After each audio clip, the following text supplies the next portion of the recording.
Okay, I wanted to introduce myself, and I'd really like it if you would introduce yourself in the group as well. My name is Joy Hellman, and you can see the background of my studio. This is where I teach, and this is where I also do my own art. And this is where we will be doing the videos. So it will be just like, you're in my studio when you listen to my videos and watch my videos. I really believe that everyone is creative, and I think that when you tell yourself that you're not creative, it's probably because you had a very bad experience when you were a child, or someone told you that you weren't creative. But creativity is a really natural part of being human, and it's been something that's through evolution has been something that we have and we express. And so it's my belief that there's lots and lots of ways to experiment and experience the creative process. And everybody is different, and everybody has their own way of being creative. So, along with the techniques that I'm showing you, I'm hoping that I can also share with you a little bit about who I am as an artist and how I create, and maybe give you some tips and techniques on how to tap into your own creative energy and your creative potential and who you are creatively, in your own creative process. I'm hoping that as you do this group and you follow me, that you will also follow me on some of the other blogs that I have, and even possibly, at some point join in on a real class that I'm actually offering on iCreativeflix. But you do not have to necessarily do that. You can just follow me in the groups, and you'll get lots of free videos. And if you actually look on YouTube under my name, Joy's Creative Space, you'll find a whole bunch of videos that I have that you can go to and listen to, and I'm hoping be inspired by. I love sharing creativity. I love teaching. I love watching other people's creative process bloom, and I love inspiring others as well. So I'm hoping that this group will be something that's beneficial to you, and something that you'll have fun doing, and something that you will share. I'm hoping that this group also will be interactive, so that it's not just a group that you come to and listen to the video and then just got to go out on your own, but that you'll share with each other and you'll inspire each other. I'm also hoping that you share some of your own things that you're doing in your creative process. If you want to share a technique, or if you want to share a book that you are reading, or a book that you're excited about, you can share this in the group as well. I'm hoping that this will be your group, not just mine, but it will be something that you'll see as something that is your space as well, your creative space. Okay, so I'm hoping also that you will introduce yourself to me and to others in the group, and we will start. This is the first technique, but I've got lots and lots and lots and lots of things to share with you. This actually reinforces me as a creative person too, because when I share a technique and I look at, I use a book. This is the book that I really love, but really want to use a lot of things from it. So if you want to get it, it's, again, I talked about it before. It's called Celebrate Your Creative Self, and it's by Mary Todd Beam. And if you want to get this book and follow along with me in some of the techniques, do so. If not, this is not a requirement. It's only something if you want to do. I'll be using other books as well, so I'll be sharing with you a book list of things that, that I will use in the group and that I've used in other groups. And I will also be posting different things that I have available other places. And so just, you know, you can join my blog. If you join my blog on WordPress, you'll also get a lot of information about some other things that I have available. Okay, so my philosophy is creativity lets your wings fly. It gives wings to your imagination. So unfurl your wings and fly with me. Thank you. Bye.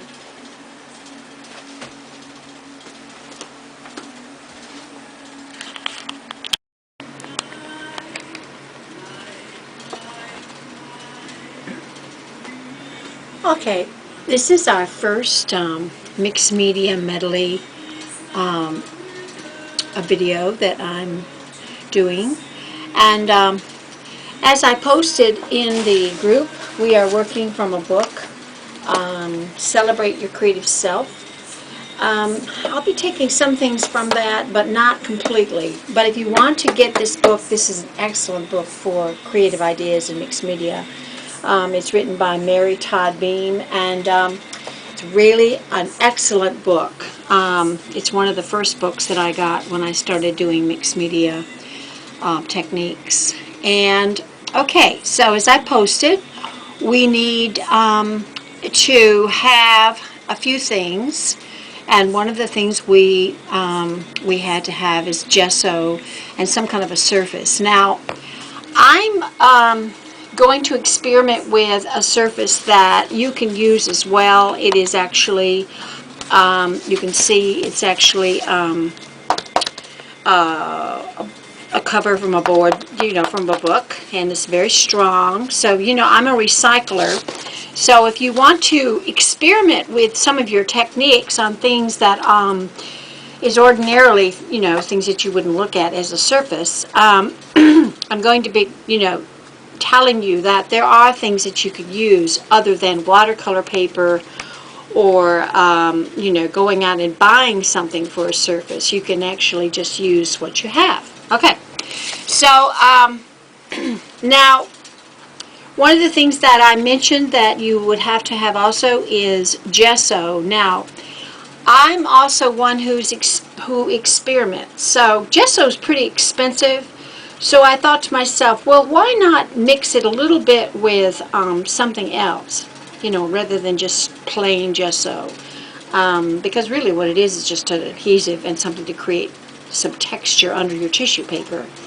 So what I did is I added a little bit of my gesso that was left over in my container that was, you know, drying out a little bit, and I actually added some watered down glue. Now the glue has to be not real watered down, it has to be kind of a paste so that it's not real watery. That's the thing, is this has to be you know, still has to be thick.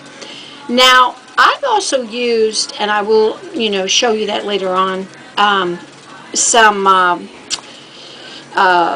plaster and joint compound to make some kind of a substance for surfaces. But in this case, what I've done is I've actually used the gesso, and oh, the other thing I want to tell you is that gesso is something that you do not necessarily have to get. You can go to Lowe's and get a big can of Kilz, K-I-L-Z, because it's much cheaper, goes a lot longer, and it's just as much. I mean, all it is a primer, so that's all you need when you're working with covering the surface. So I have got my mixture mixed up into kind of a creamy substance, and now what I'm going to do is I'm just going to pour it in the center of my surface, and then we talked about using a credit card, an old credit card, to spread the gesso. So that's what I'm doing, is I'm just spreading the gesso onto the surface. Now, there are some lumps in it. However, I think that's going to create an interesting relief effect when you put your tissue paper on. So I'm not going to worry about the lumps being there. I am an experimenter, and I consider myself like almost like an alchemist in art.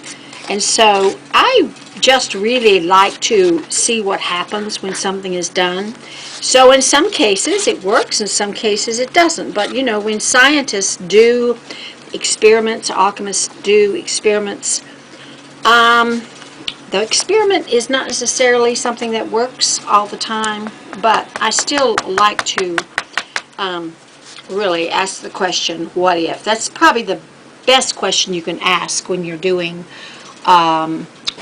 you know, art, because any kind of art, really, any kind of creativity, because you never know what's going to happen when you do something, when you put something together with something else. Also, I'm known for using various types of material, and so I will share that with you as I go. Okay, so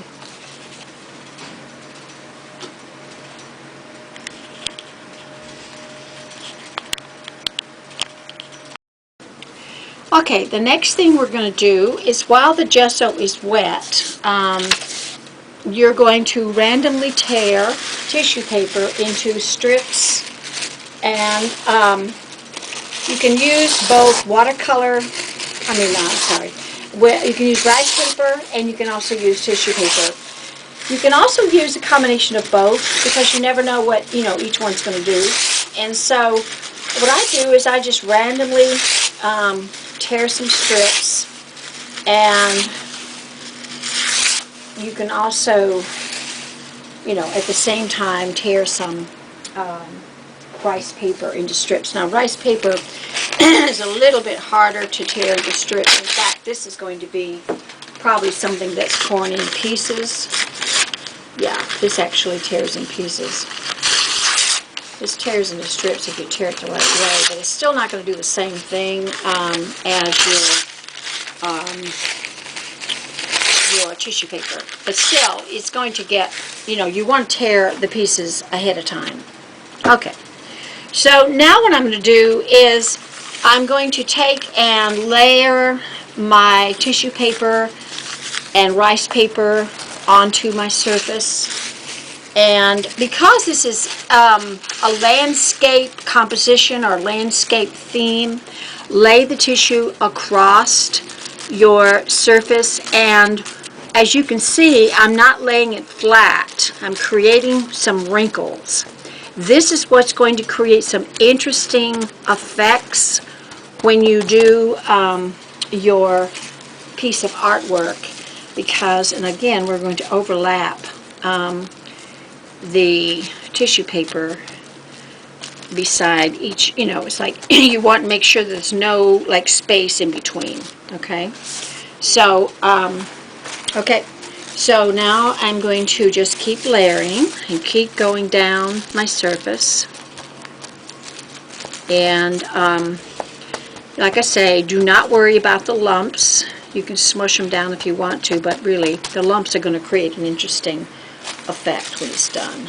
Okay, that's what I'm doing now. So now the other thing is that I want to tell you is that it's important that once you get your surface done to take a little bit of a break, because in order to have success in this particular project, this has to be dried really, really well. So what you're going to do is do part of this surface, you know, part of the actual mixed media technique, let it dry, and then come back and do the color. So I'm going to probably do this in 2 videos. One video will be creating the surface for the paint, for the color, and the other will be to do the color. Now, you can also start putting some shapes in and using the rice paper. Now, I find the rice paper isn't quite as, I don't know, I don't really like it as well as the tissue paper because it's kind of a little harder. However, You know, in some cases, maybe like when you're doing the bottom part, you might want to use some rice paper. And, you know, and I've done this where I've done the actual, you know, the tissue paper part and then come back and glued something on top of that. Now, the other thing that you'll be seeing that I do a lot as you watch me in my videos is that I'm always going out of the box with the technique. So I might start with the technique from what I see in the book, and I will veer off into my own way of doing it. So I do not follow everything completely. I believe that it's important for you to add to the technique and what you're working from, to use your own creativity, because, you know, that's the important thing, is that it's important for you to be creative and not to follow the technique. So you're not going to follow me either. You're going to actually, you know, start off with this and, you know, add your own way of doing it. I hope. You know, this is basically what I'm hoping that you do in the videos that I send out. Okay. So now I noticed that some of this tissue paper is dried, so I'm going to come back and take my fingers and rub over the tissue paper. Now the reason why I'm doing this is because in order for this to get really hard, to have a, you know, hard surface, the tissue paper has to be really covered with the gesso glue material. And the reason why is because, you know, when you do the relief, you want the tissue paper to be hard. You don't want any soft areas. Okay, now you can see this is pretty gloppy, so we're going to let it dry and then come back after that and do the second part of it. So, as I said, this is really important. You have to let this dry completely. So I would lay it aside and let it dry and come back and do the color afterwards, okay? So that's what I'm going to do, and I will come back and show you the second part of this. Thank you. Bye-bye. Okay, first of all, what you want to do is start by looking at your surface without any color on it and see, you know, what kind of composition you want to use, whether you want to use horizontal, you know, horizontal composition or a vertical composition. And look at it in different ways so that you can see, you know, it may have some interesting objects or shapes or design in some of the patterns that you created with your tissue paper. So in that case, I don't know, mine kind of, I just got a feeling it just feels like water to me. So I'm going to start by using a horizontal composition. And, you know, originally I was going to use red and yellow, and I might use that later on, but I'm thinking that I'm probably going to change it to some blues and greens rather than what I had originally thought about doing. So I'm going to put a little bit of color on my plate, and this is liquid acrylics, and it has more saturation, but if you have some very strong watercolor, you can also use watercolor. Or if you have acrylic paint, you can water down your acrylic paint just a little bit to make kind of a liquid acrylic paint. Use whatever you have at this point, because when you go to do this experiment intentionally, then that's when you can get other things to do this technique again. But just to experiment with the technique, use what you have. And so in this case, what I have is liquid acrylics.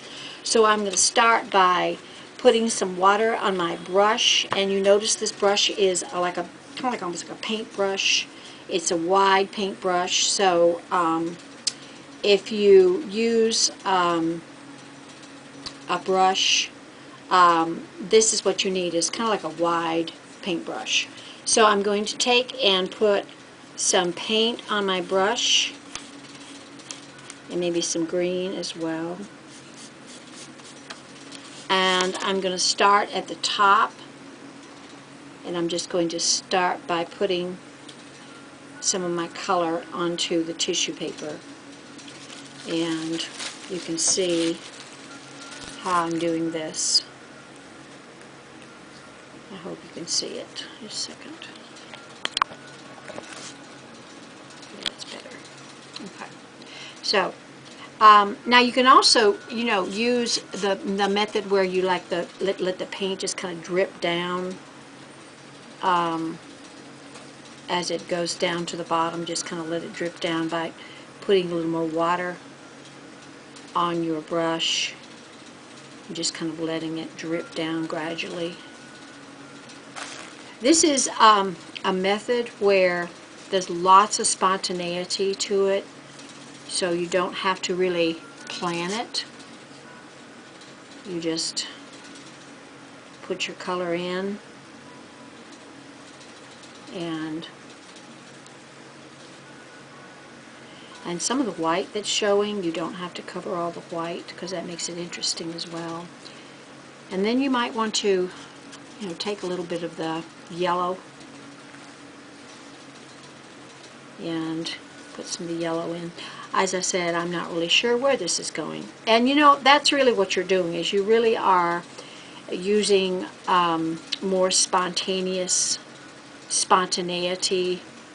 in your work. You're not really planning it all.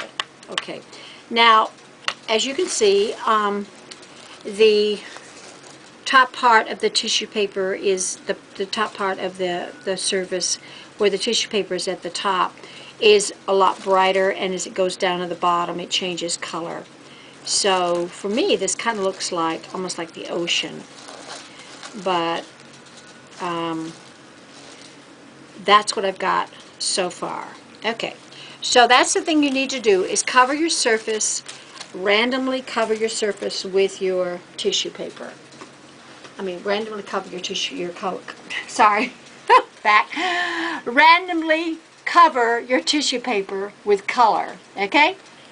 Alright, so I'll be back in just a little bit. Thank you. Okay, the first layer has dried, and now I'm going to come back and put another layer of color on over the surface. So what I'm planning to do is darken this blue a little bit more. So I've changed my color to my blue to a little bit more of a darker blue, because I just want to add just a little more color to it. So again, I'm going to put some water on my brush and just allow it to just kind of drip down.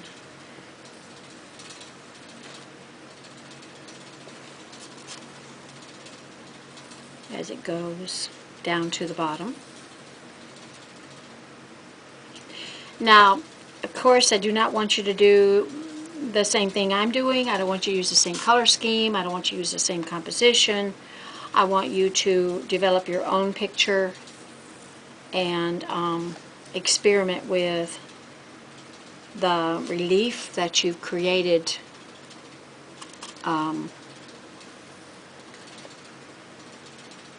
I've got this color too. And see what happens. Because the idea is just to be open to the spontaneity of what happens as you paint. You're not trying to make it happen. You're actually allowing it to happen. So this is a part of the part of the creativity that's important, is to not be so set on what you think it should be like, and just see what happens. Be open to the surprise, because you never know what is actually going to happen as you create. I think that's the fun and magical part of being creative, is being open to the unexpected.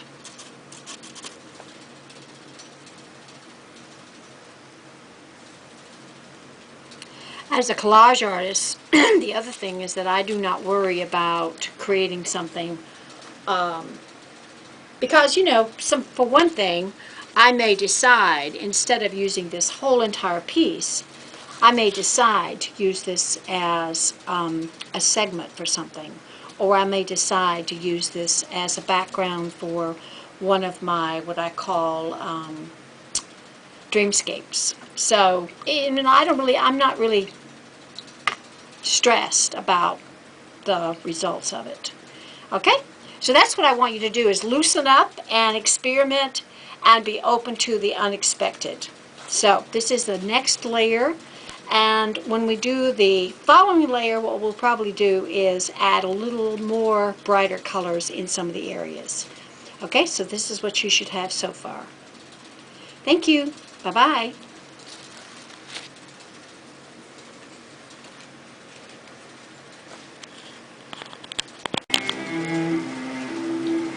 Okay, so now we have created a surface, and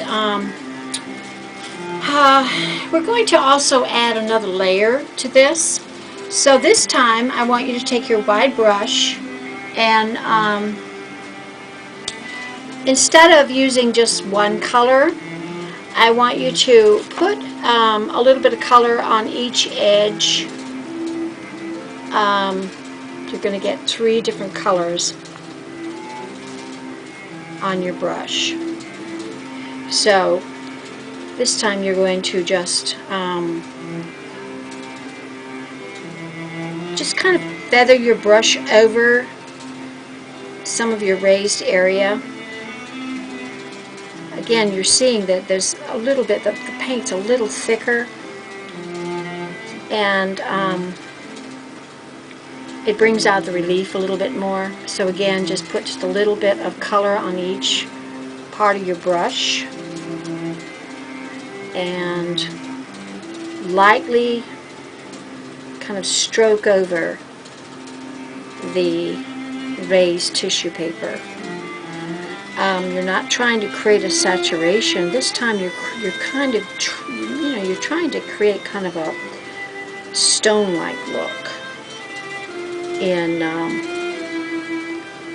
the raised part of your tissue paper. And this is another part of the layer. And it's going to create a different effect, actually. And actually, when you just put just a little bit of color over.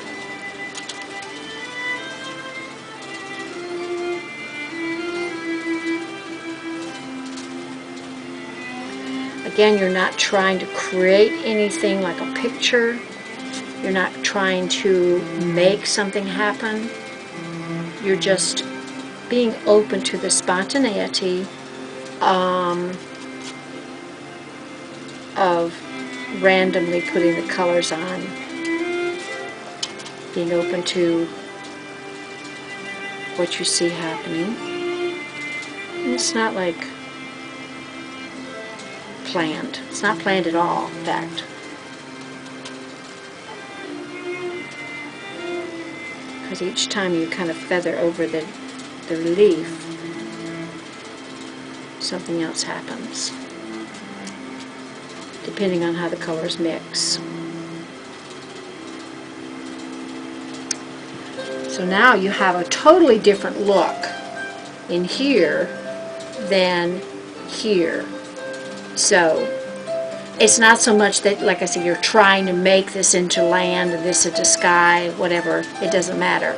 What you're trying to do is you're just creating a contrast, a little bit of a contrast.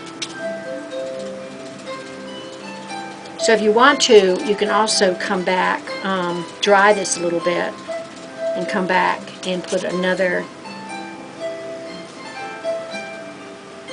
layer of color over it. Okay? So, try that, and that's another technique that you can do with your tissue paper, and I will be back in just a little bit. Okay.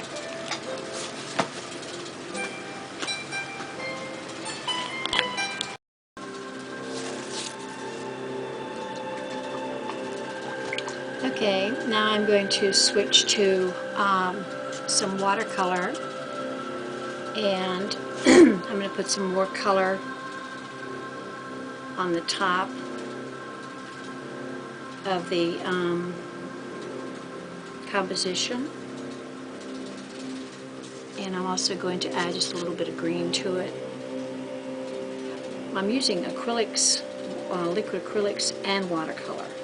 And I'm also using water to let it drip down.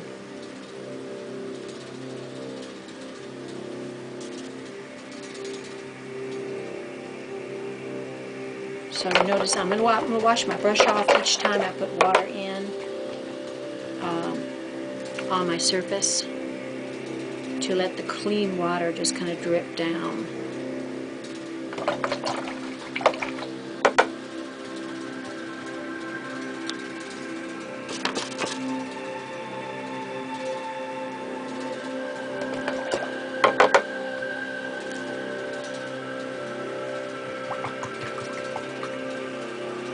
Because what I'm trying to create now is a little more fragile look.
Now you can take a paper towel and just kind of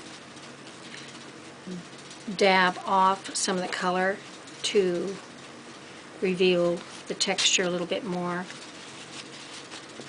if you have too much color that's dripped down. It also adds to the effect that you're trying to create.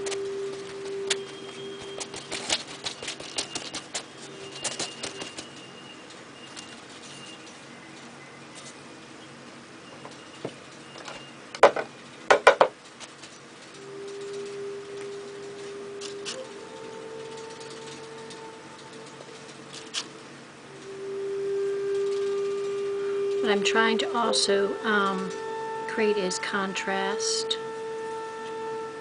with some brighter colors up here and some lighter colors down in the bottom. So, you know, just dabbing the bottom part off keeps the saturation at the top. Okay, so that's what we're doing. Now the next thing, when we come back, we're going to start working on another medium, a couple of mediums. We're going to be using colored pencil and graphite pencil. Okay, so be ready for that. So as you look over this particular surface, you'll see that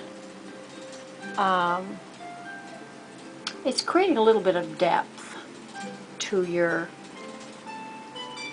surface, and there's definitely a contrast in the way the tissue paper looks. So you might even see, kind of start seeing a little bit more of a landscape.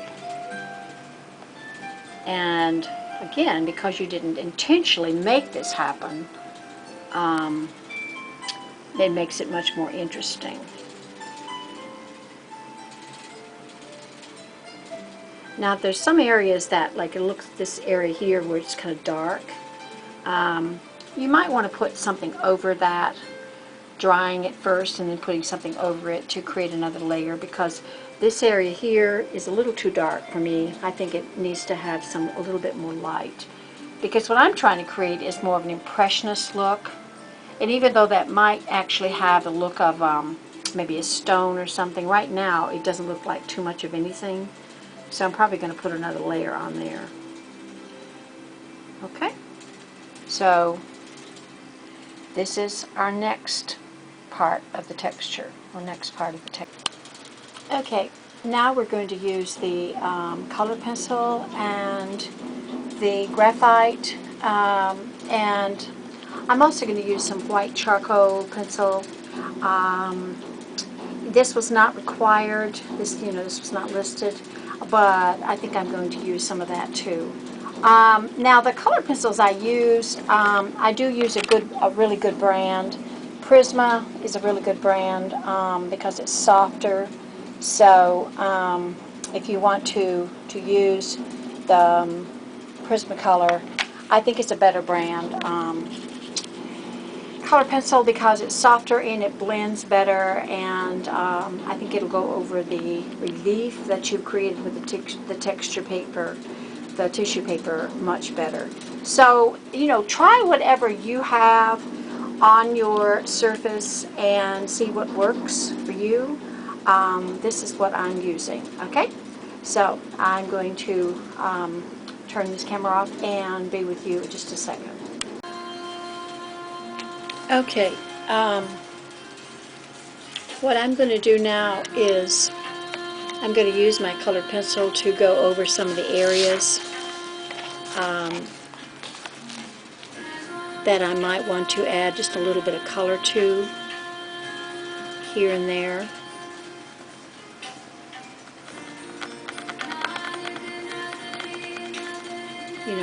There's some things that in the water, maybe it's a reflection of the water.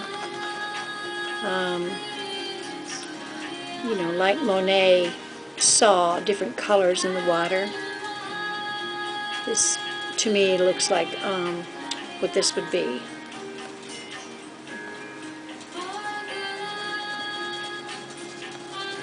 Just some random colors in the water.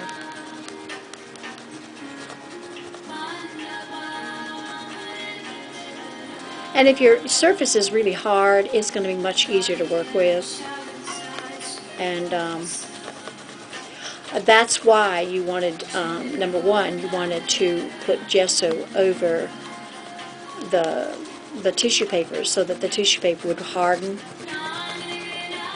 Because if it's not hard, then it's going to be more difficult to go over it as a relief.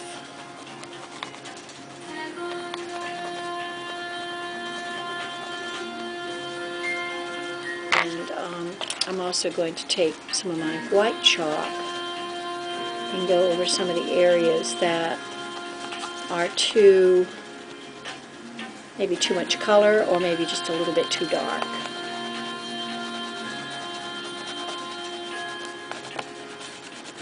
It's going to look like, when it's done, it's going to look like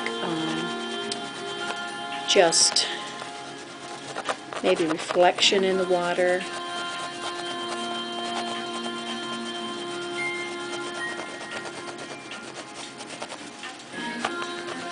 Depending on what you're doing. I mean, if you're doing a landscape, then of course it's going to have a different effect. And you might want to use different colored pencils instead of the pencils I've chosen. I've chosen the pencils I've chosen are the pink and the blue-green and the orange, the purple and the green and the white. But you might choose something different in your creating your landscape or your seascape, whatever you're creating. You'll see also that the white makes the color more subtle. So, if you've got too much yellow or you've got too much red or too much of a color that seems a little more saturated, it can actually tone it down more and give it another layer.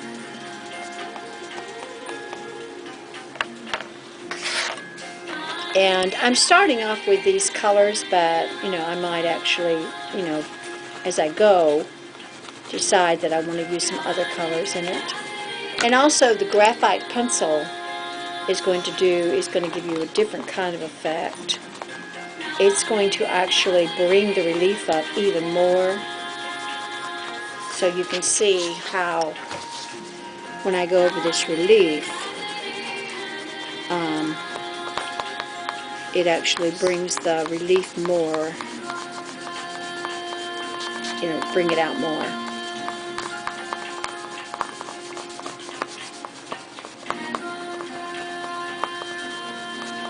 So you can experiment with that too.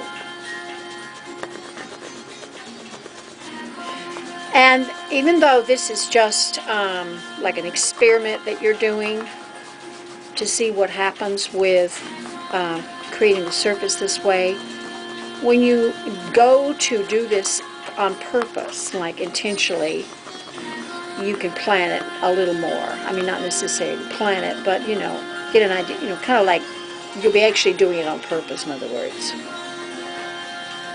Right now, you're just being an alchemist and experimenting with the technique.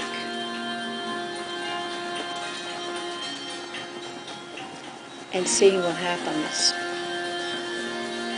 when adding different things.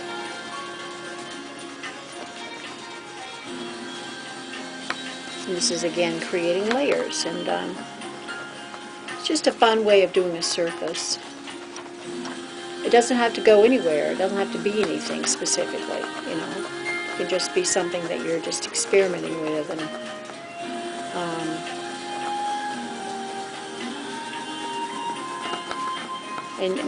knowing this and knowing that you can do this actually gives you another option when you're doing a surface.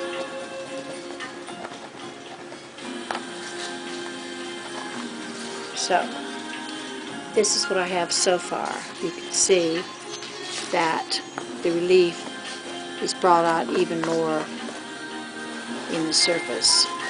Okay? So, experiment with the pencils and see what kind of effect you can create with the different pencils that you've chosen. And again, post your results in the group and show your result, the resulting surface that you create. And I hope to see you soon. Thank you. Bye-bye.